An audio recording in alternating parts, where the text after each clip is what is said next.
Ginny Witte from Michigan State University. Thank you. This is actually a prospective study in preparation for my dissertation, so instead of offering you data, I will be accepting feedback. So if you have suggestions at the end, I'll be happy to take that.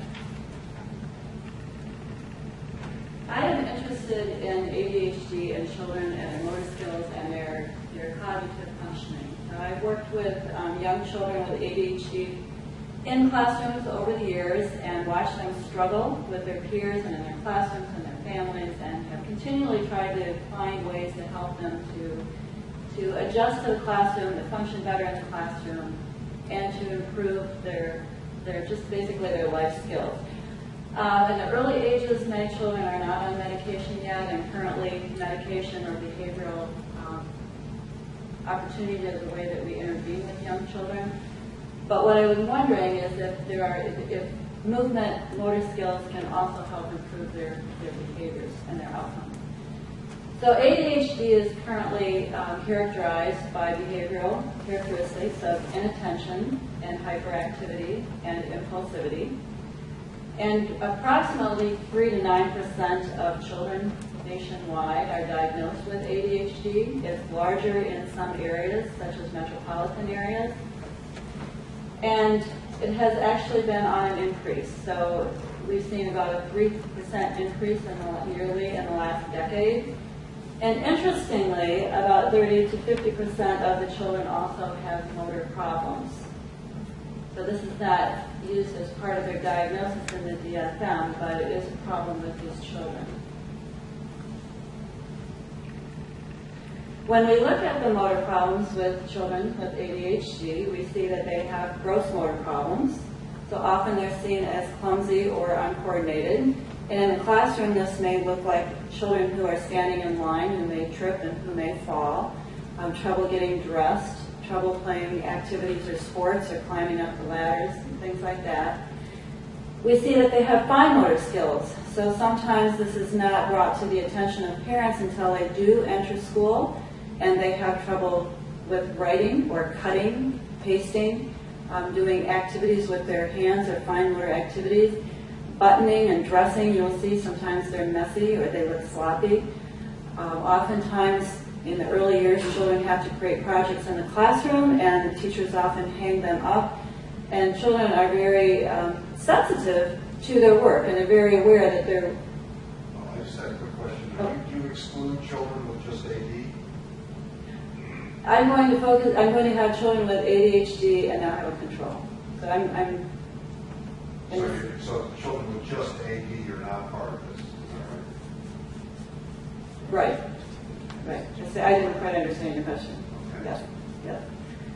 So anyway, when teachers are hanging projects up, you may see a project that isn't cut evenly, or things are not pasted on in the right places, or they don't look quite as neat and tidy as the other ones. And we also see problems with balance.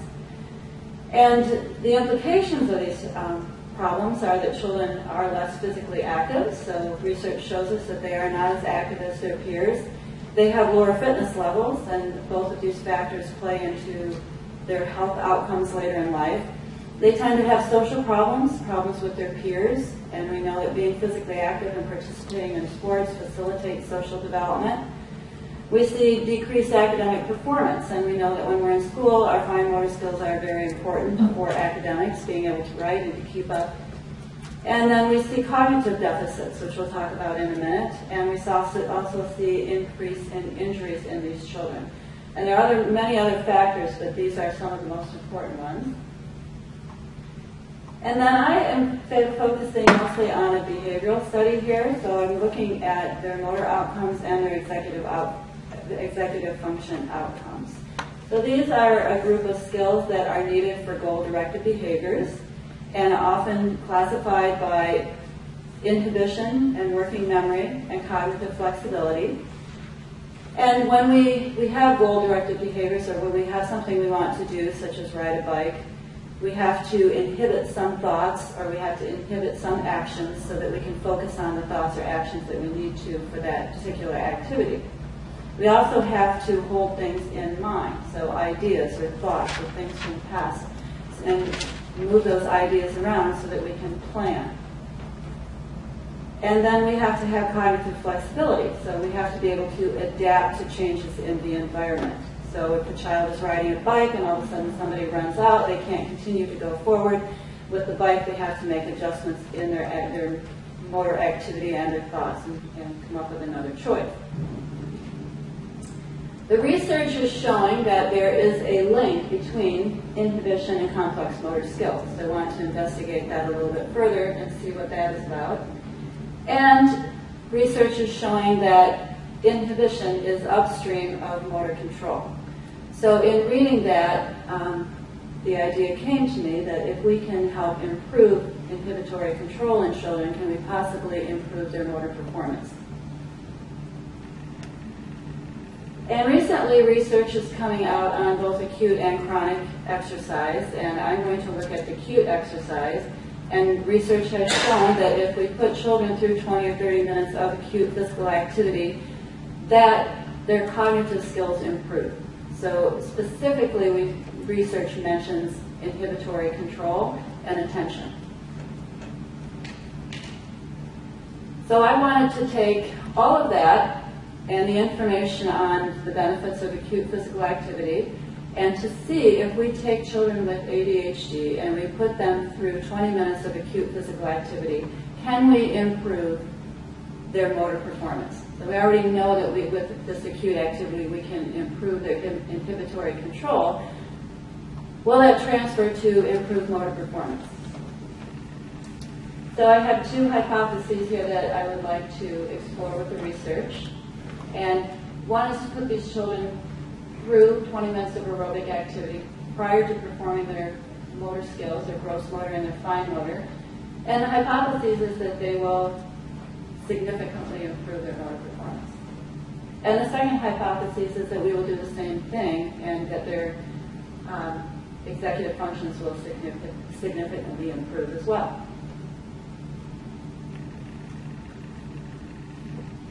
And I will do this with 30 children who have ADHD, ages 6 to 8, and 30 matched controls. And I'm going to recruit the children from area support groups, ADHD support groups in clinics. So the children will already have been diagnosed with ADHD. And of course, IRB approval and the clinical diagnosis. Exclude children with other mental or physical disabilities, and either medically naive or they will be off their medication for 48 hours. And then randomly assigned. The assessments here, and this is where I may use some feedback from some of you because I'm talking with faculty, they have different tests and different suggestions here. But I would like some gross motor assessments, so I've done the TGMD2 and I would select some of those gross motor assessments to do with the children. And then some of the sub-tests for fine motor and balance with the BOT2, and then the flanker test for inhibitory control. And we know that the TGMD2 measures 12 skills there, the 6 locomotor, the 6 object control, and there are the 4 sub-tests of the BOT. And then the flanker assessment is one here where we test the inhibition, and the children need to focus on the center fish, and they need to sort of ignore the flanking fish on the outside. And we have both congruent trials where the fish are all facing the same way, and then a little more difficult trial where the center fish is facing opposite direction as the flanker fish.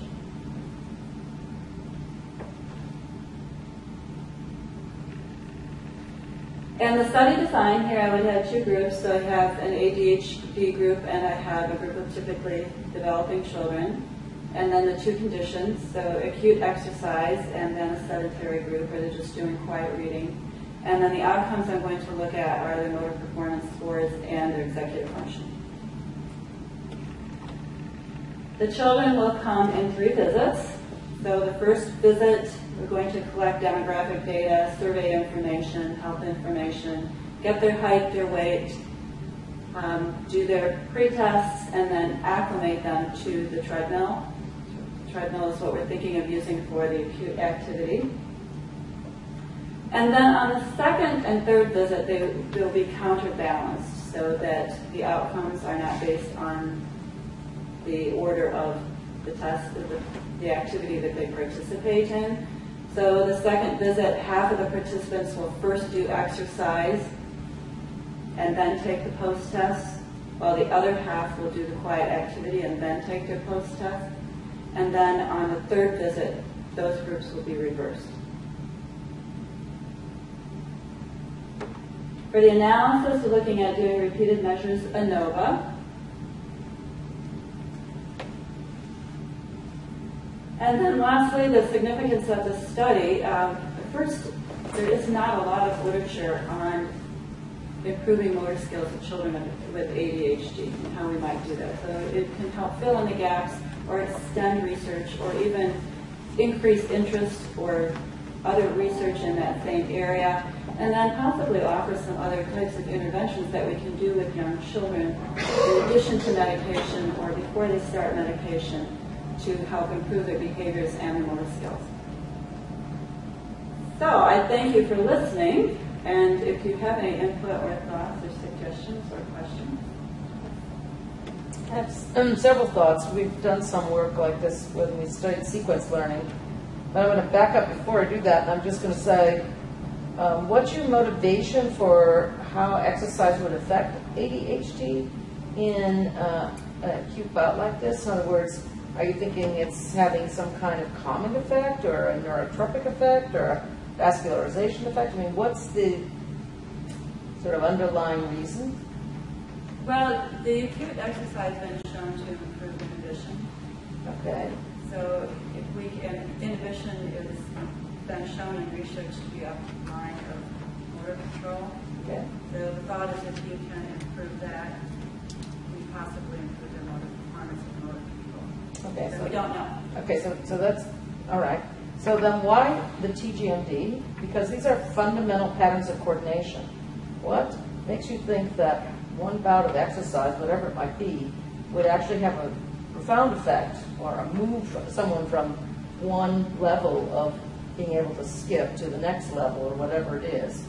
It would be much more, it would be much easier to demonstrate this if you were to use some kind of controlled test, like let's just say instead of doing locomotion across the floor, like do locomotion in between the steps of a ladder, or like lily pad walking or something like that, which required some kind of active accuracy with your locomotion rather than the TGMD. And the Brunick's, these are both tests of motor quote ability, whatever that might be, but they're much more stable and very resistant to change.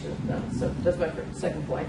My third point would be a bike would be a lot easier to do the study than a treadmill. We've been using the ergometers, which are a lot easier to move around. They're easy to regulate. So just a thought on that. That's my thoughts. The last Oh, and then I have one more thought. And the other is don't do quiet reading, do stretching. If you look at all the literature, you see that you don't do something quiet. You have to do something that's also physically engaging. And quiet is just ADHD. Quiet, please. I am ADHD. We don't do quiet. Okay. Well, that's a good point. I was actually modeling after a study that was done by one of our faculty at MSU, Matt Pontifex, who Didn't they do stretching? did the quiet reading. He did not do stretching. Yeah. So, and we've been struggling with exactly which tests to do. And I don't think, as a motor development person, I didn't think that that those tests that you've selected to influence, to find a result, that they're not going to show up that way. It's very hard to move someone on some of these tests unless they're effortful or something like that. And those tests are not how far you jump, right, except for the Brunick's, but they're really on these basic qualities of movement. Right. I don't see how that's going to happen. I wanted to concur. It was sort of the same thing that we had yesterday with when they use the TGMD. It doesn't give you a fine enough look at what's going to change because you're just scoring 0 or 1.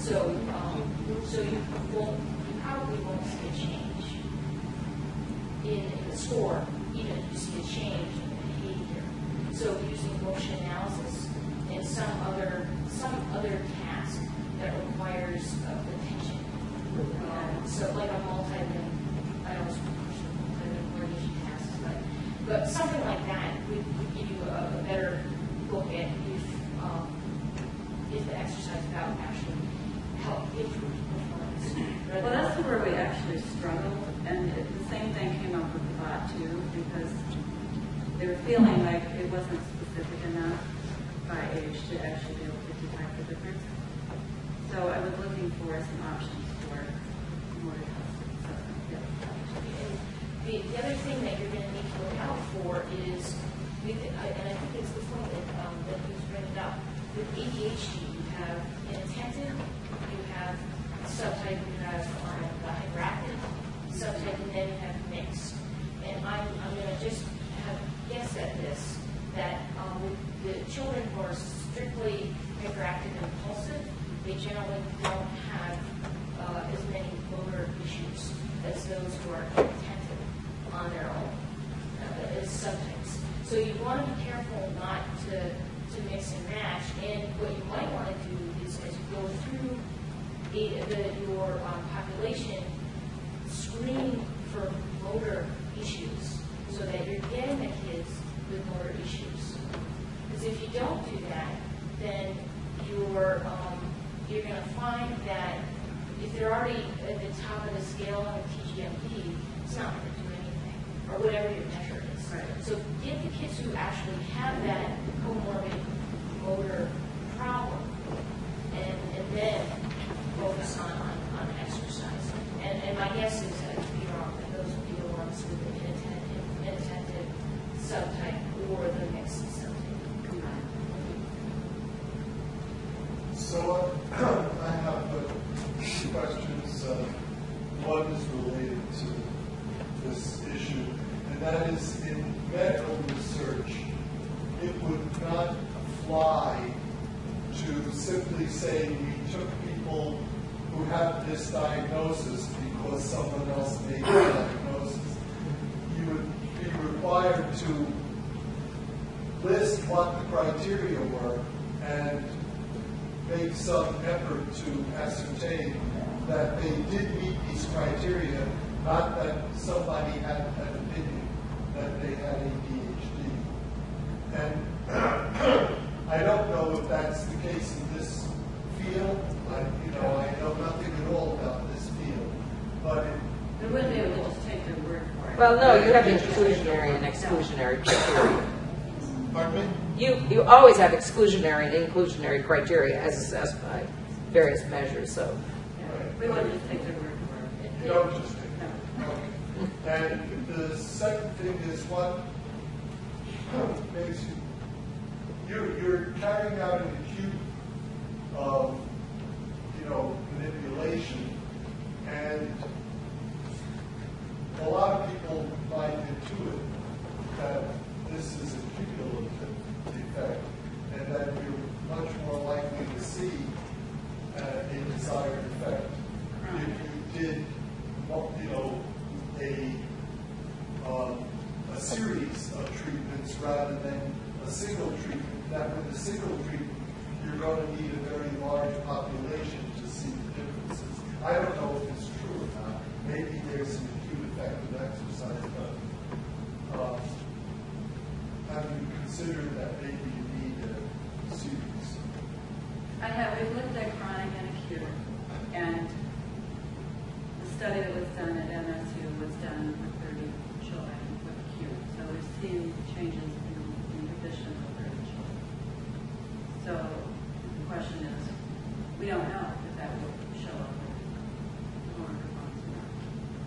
But it'd be interesting to find out, because before we teach them the motor skills, is it better if we have them do some warm-ups and some exercise? And, if they're exercising before we actually teach them to perform them.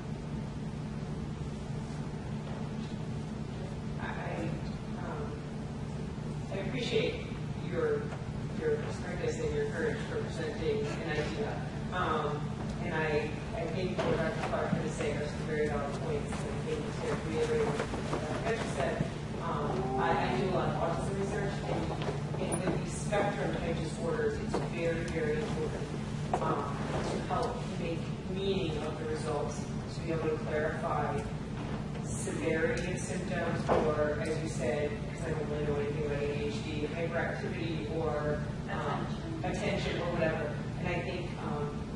try to publish this, reviewers will definitely want that information. So I think that that's an extremely important exclusionary piece of how the NC got it. And I might have missed it. I'm not sure. How are you measuring dosage of exercise intensity, and how are you classifying that? Because a kid on a treadmill that's going 1.0 is very different than a kid on a treadmill going 1.5. And so we're using heart rate monitors. Yeah. Okay, so And that also explains talk that. about- we have the treadmill there for kids, and we talked about faculty, and the feeling was that if we put them on a bike for 20 minutes, it's not going to give them the same effect as if they're on the treadmill for 20 minutes. So, But again, the question is, what is the cadence, if you were doing a bike, or the speed, or how will you ensure that they're we have the heart rate monitors, exactly. Yes. So, you may have said this, but are there data on normal children, the effects of exercise on their skills? On the more performance skills, but Yes. acute exercise, no. It's hard to see.